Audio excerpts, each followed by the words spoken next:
Chapter 14. We got back just as lunch was letting out. We merged quietly into the chattering crowd, no one noticing we hadn't been there all along. Daniel kept his arm around me possessively as the others swarmed around us. It was obvious he was worried about my earlier reaction, worried that I might run off and leave him. To be honest, I was still considering it. It would solve so many problems, but deep down I knew that running was the wrong thing to do. Not only would it put me in danger, but it would endanger everyone else I cared about. The only thing that made sense was finding more information, then deciding whether running was right. I thought about the conversation Daniel had stolen from Susan as we walked.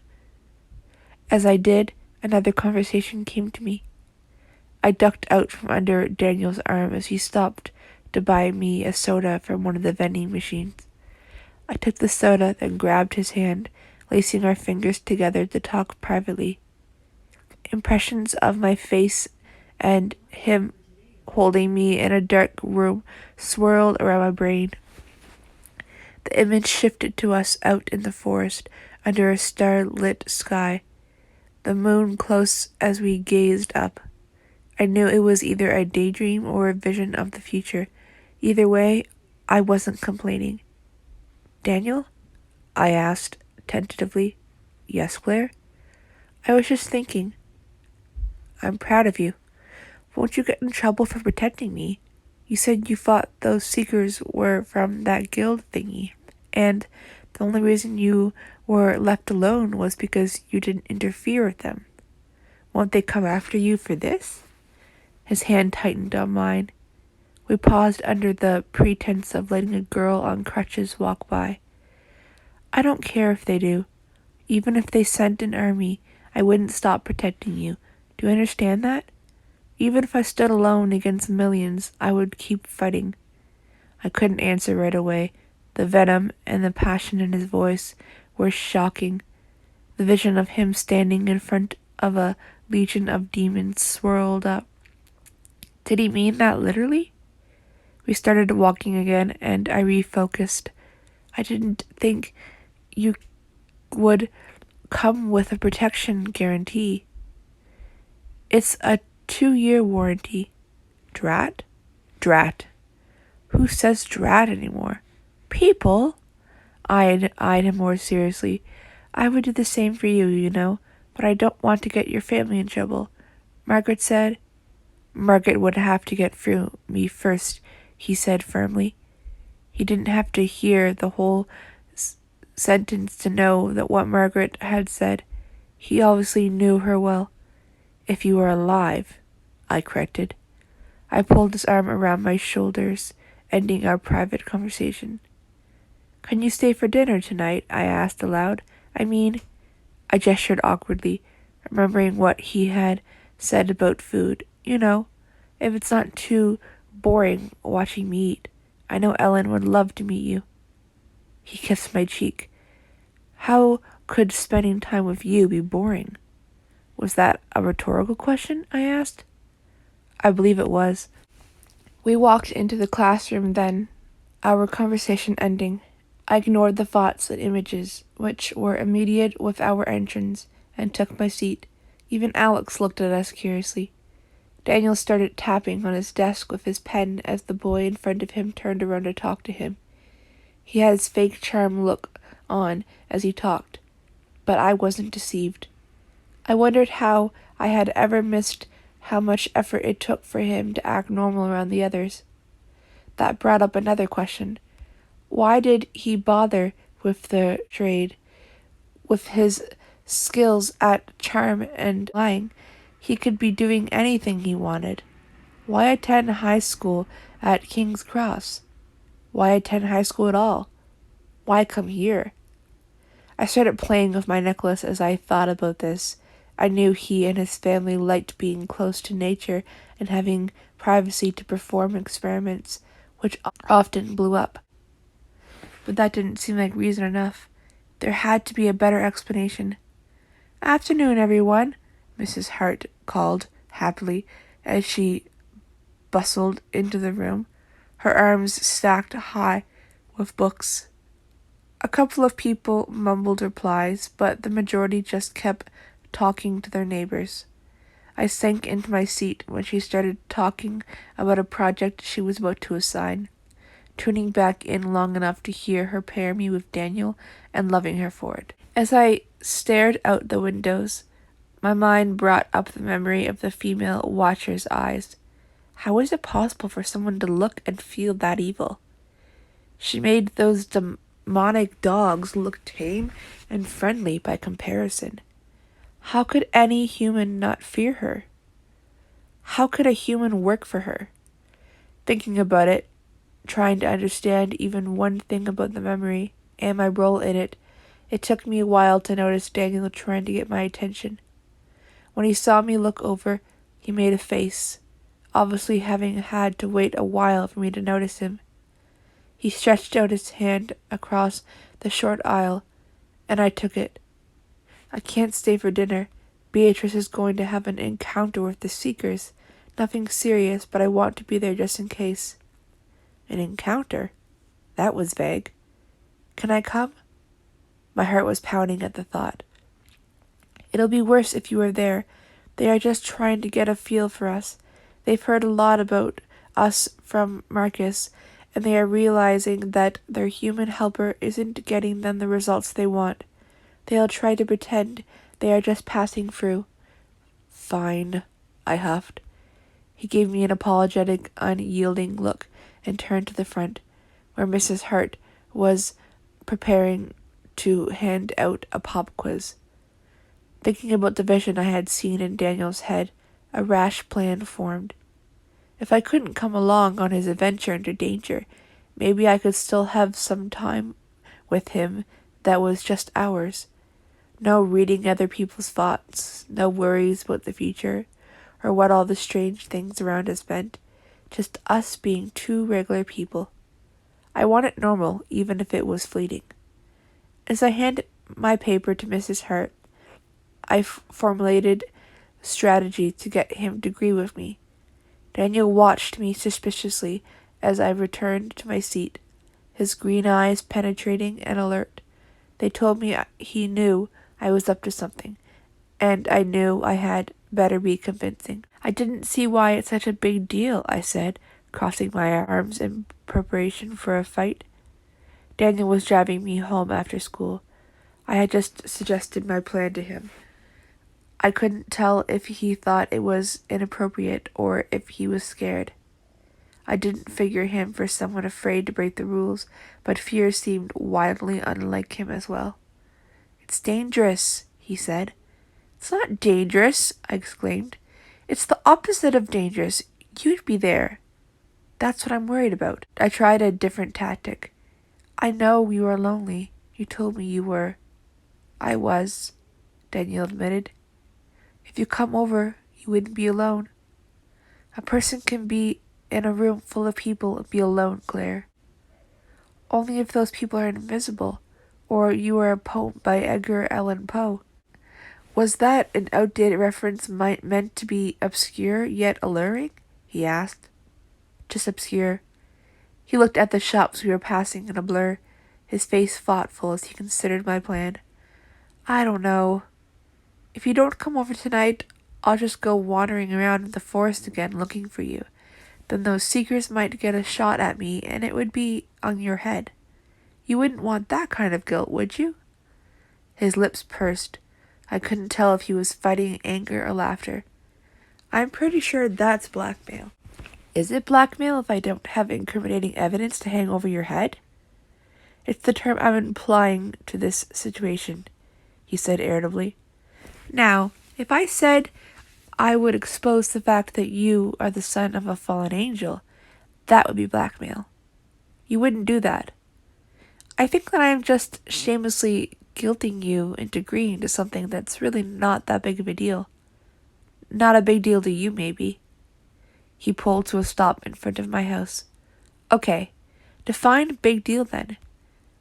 I'm not a good person. I don't... His hands twisted the steering wheel in agitated thoughtfulness as he searched for the right words. I finally caught up to the point he had been making. Daniel, I've seen the worst parts of you.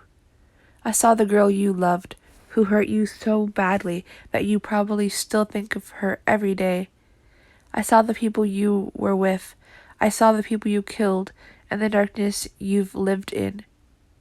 I unbuckled my seatbelt.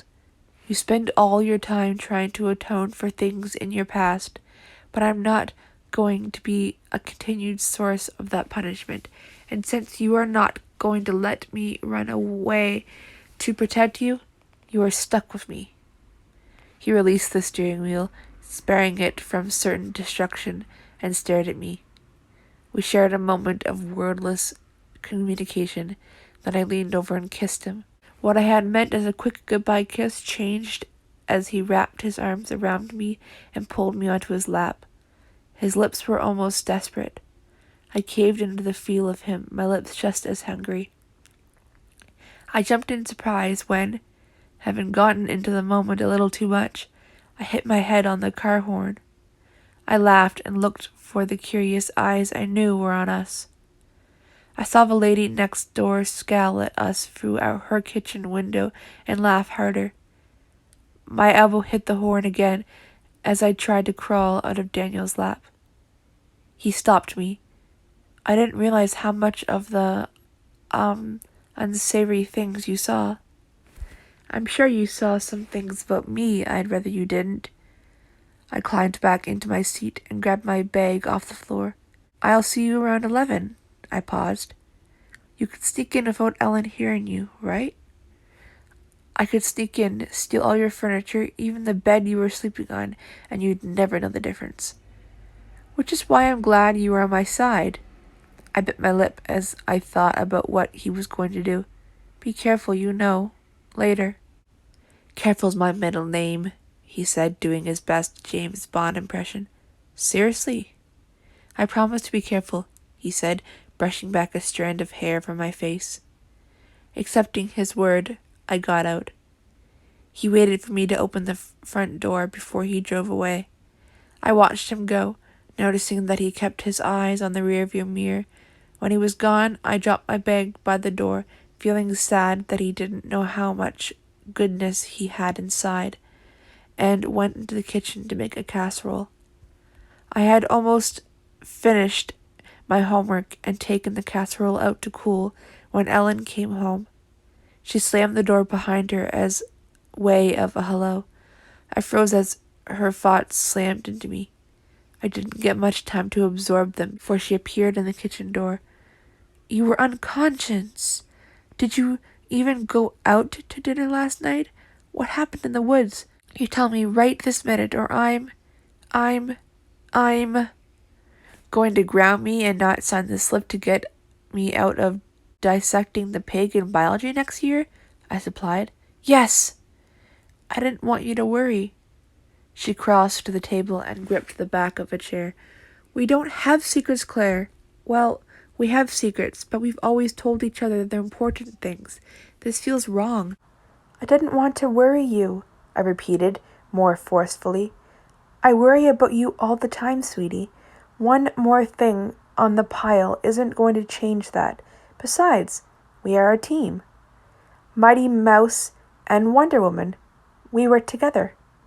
I took a deep breath, smiling a little at the nicknames we had given each other. Are you sure you want to know? Her eyes glistened with determination. Yes. I told her the things I had been keeping from her. As I finished, she sat down in the chair with a dazed look, a hand on her chest. I don't think I want to know any more, she said. Can I have a take-back? I sighed and patted the hand gripping the table. There's no take-back on the truth. How did you know about it anyway? Sam. One of the hunters who was helping look for Susan came in this morning for some paperwork on a claim he's filing. A faulty rifle took off a toe last month. He and Sam were talking, and I overheard. Sam said it's all over town that you were unconscious and that Daniel and his friend whisked you away after you saved Susan. Then he asked me out to dinner, a real dinner in town this Friday, but I don't know if I should tell her that. You just did, I said, getting up to serve the casserole. Oh, right. She kicked off her heels and pulled down her elegant bun. You don't mind, do you? Don't be ridiculous. But the other thing, she bit her lip. I heard her running through our options, wondering if we should leave. I kept my face towards the window as I spoke. Our running hasn't done any good. They've been following us for 2 years. 2 years!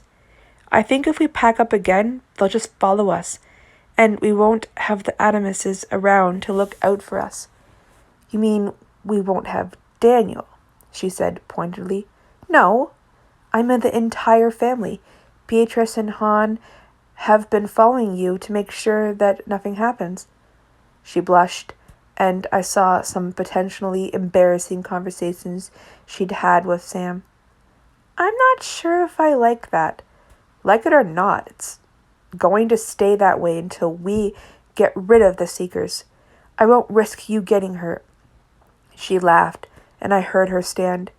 She crossed the kitchen, and I felt her arms wrap around my waist. We stared out the window for a moment. You were too good for me, she whispered in my ear.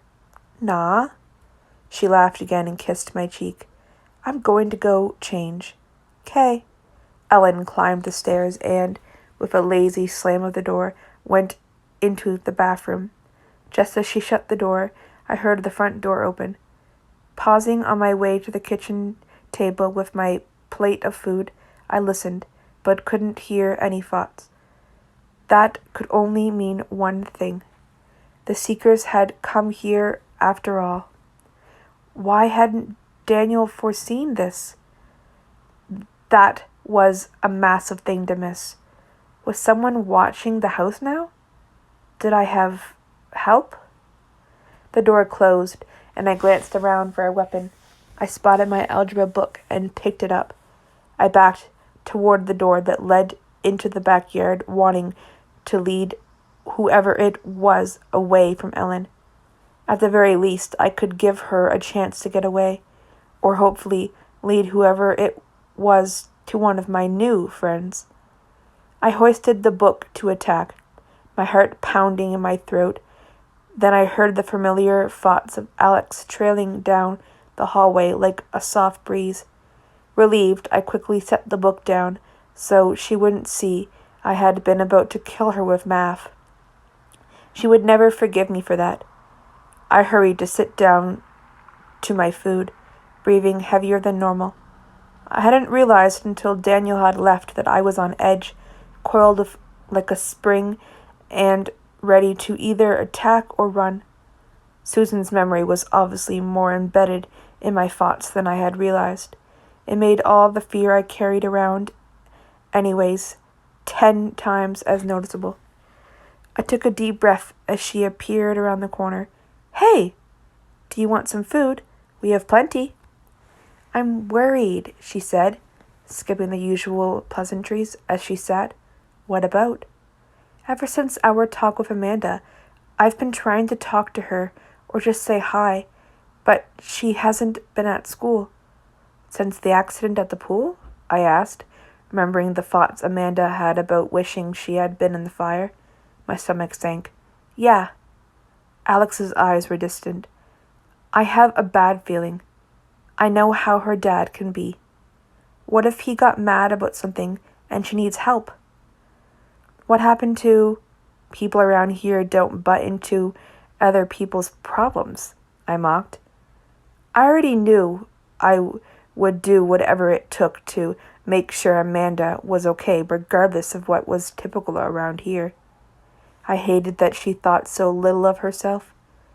I could understand her feelings of inadequacy. I had spent most of my school years being ostracized and shunned from the crowd. But Amanda took it further. It was as if she was punishing herself for not fitting in with people like Jennifer, not realizing, of course, that she wasn't less because she didn't fit in. She was simply different. Within reason, Alex said. People care. I care. What can we do? I asked. pushing my food aside. About what? Ellen asked, walking into the kitchen. She was in lounging clothes, and her face was clear of makeup. It was my favorite Ellen look. Hi, Alex, she said cheerfully, even though her thoughts were filled with worry that Alex would have a problem with Sam asking her out. Hi. We were talking about Amanda Nicholas, a girl at school. We are worried about her.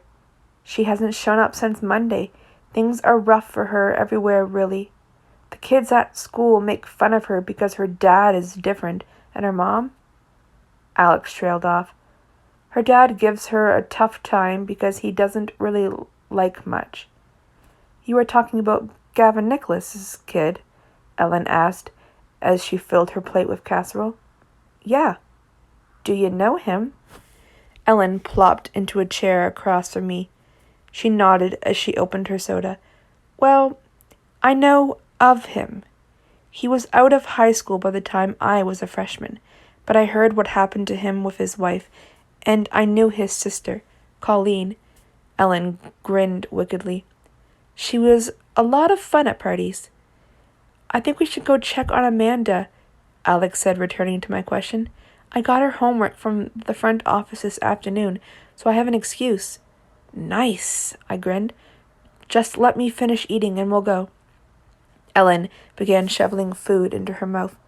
I'm going to. I don't want you dealing with that man by yourselves. She paused and looked at me. Not with everyone looking for you. That way I know I'm not being lied to. She didn't tell you about her forest adventure either, huh? Alex asked. Not about the part where she was unconscious, Ellen said, giving me a fierce look. I saved someone's life. Doesn't that mean anything? Don't I get a pass or something? Of course it means something, Ellen replied, but that doesn't make it any less dangerous. If anything, the fact you had to save her life from the whatever has been attacking people makes it more dangerous. I stood and scraped off my food into the trash can and put the dish in the sink to wash later. Well, it won't happen again. I've been yelled at by 3 people now. I know when I'm beat. You could be beaten, and would still get back up for more. You are so stubborn, Ellen said, dumping the remainder of her food into the trash can, having eaten the fastest dinner in recorded history. I wonder where I get that from, I asked. She made a face while running out of the room. I'll be right back. Daniel sure was eager to show that you two are together today, Alex said conversationally as soon as Ellen was gone. If there was one thing about my friend I had realized after a month, it was that she was persistent, to a fault. Was he? I didn't notice. I kept my face expressionless, knowing she was trying to get a reaction. For some reason, Alex loved getting reactions out of me. She started laughing, my expression giving me away regardless. It's all over the school, Claire. He kissed you in gym, and now you guys have detention on Friday. And the way he was all over you at lunch? She made groping motions with her hands. Huh? I didn't hear that rumor. Did we really get detention? I gave her an innocent look. Don't play coy with me. What happened? How'd you two realize you were crazy, bad, and like with each other? Details, woman. I want details. There was so much to tell, and it had all happened quickly. I'd only had 2 days to process a lot. I wasn't sure if I really had a handle on it yet, but despite the fact there had been plenty of fear and crazy occurrences, my moments with Daniel had made everything else fade into the background. It was as though I knew the fear, the danger, were just momentary blimps in a life that was meant to be spent with him. It was enough to make me want to talk about it. The emotions bubbled over and out of me, uncontainable and uncontrollable. I told Alex what I could, my story tempered by the things I couldn't say without giving away my secret. She listened in rapt attention. Ellen came back down as I finished, and we left to go to Amanda's house. Ellen didn't have to ask to know what we were talking about. I think it's nice, Alex said, as we walked to her Jeep. I've always thought Daniel was trying too hard to be happy, like he thought if he pretended hard enough, happiness would come. Now he doesn't have to pretend. Relationships go bad, I pointed out. Cynic, stop acting like it's no big deal. You know it is. She floored the gas pedal, cutting off my snarky reply.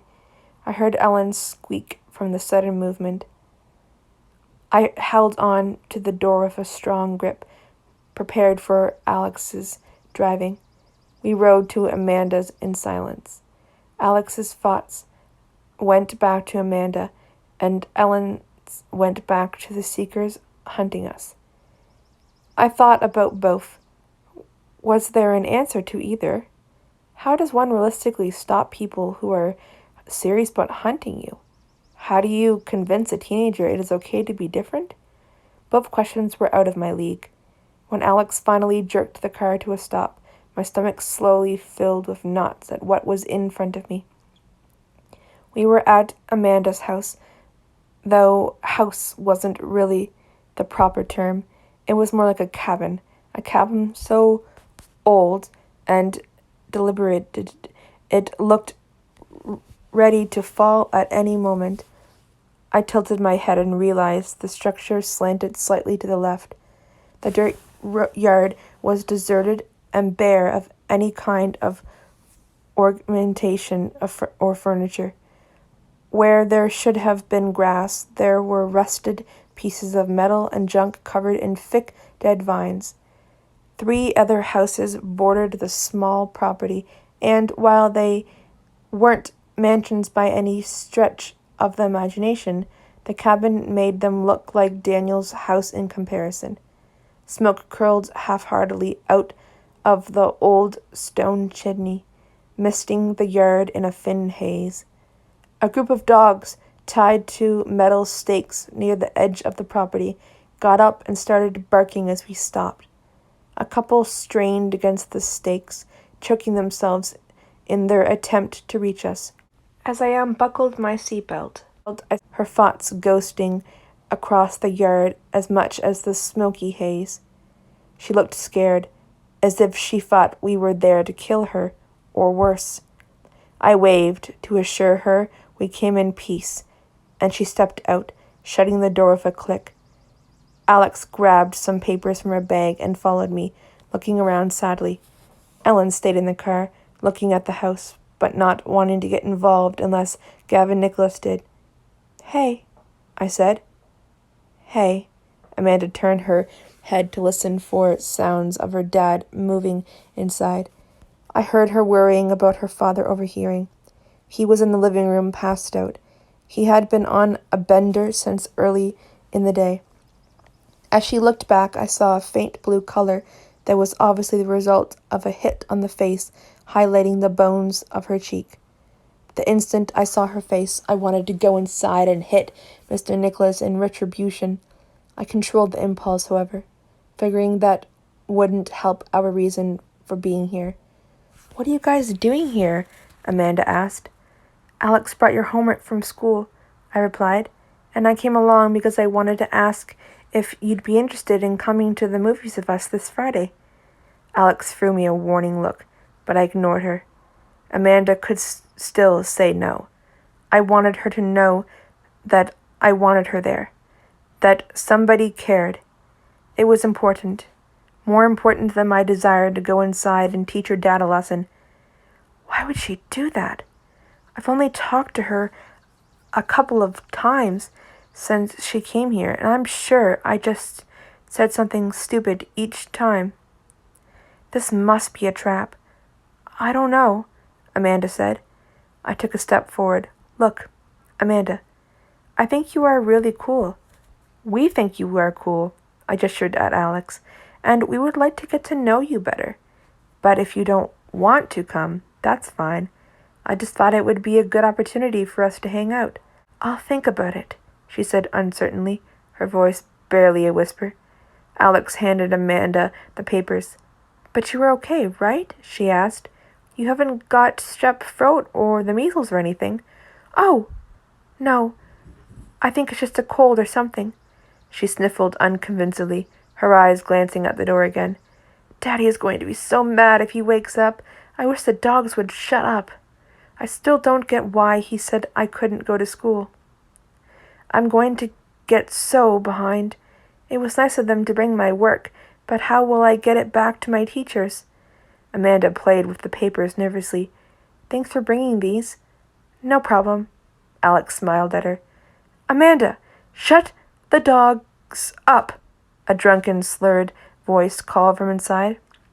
Amanda jumped as if she'd been whipped. "Amanda, did ya hear me? Shut those dogs up." "I hear you," she called back, looking at us nervously. She added, "I'm about to feed them." "Damn straight. Then you best fix me dinner." Amanda blushed from the roots of her hair to her fingertips. I felt a burning anger, and my fists clenched. When Amanda had jumped, I had gotten an image of a man hitting her for burning dinner, a slap across the face for her coming home late, a hit for questioning him about staying home from school, other occurrences. How badly I wanted to teach him a lesson. Controlling my rage, I stepped closer to Amanda and took a pen out of Daniel's jacket. Taking one of the papers from her hand, I wrote my number on it, using my leg as a table. "If you need anything, or you make up your mind about the movies, call me. What do you need? It doesn't matter what." "Okay, thanks." "Oh, she's making me into a charity case. That's all I need." "Amanda," the voice yelled again. "We should go," Alex said nervously. "Will you be in school tomorrow?" Amanda hesitated. "I don't know. I'm still feeling a bit under the weather." "Well, when you get back, you can show me how to do that problem you solved the other day in calculus. I still can't get my head around it," Alex said. "Sure," Amanda said, blushing and lowering her head, ashamed to feel proud of herself. "Well, She gestured vaguely towards the dogs. "Bye," I said. "Bye." Amanda watched us leave, her thoughts filled with burning questions and dark skepticism. As we drove away, my stomach settled into a curious knot of foreboding.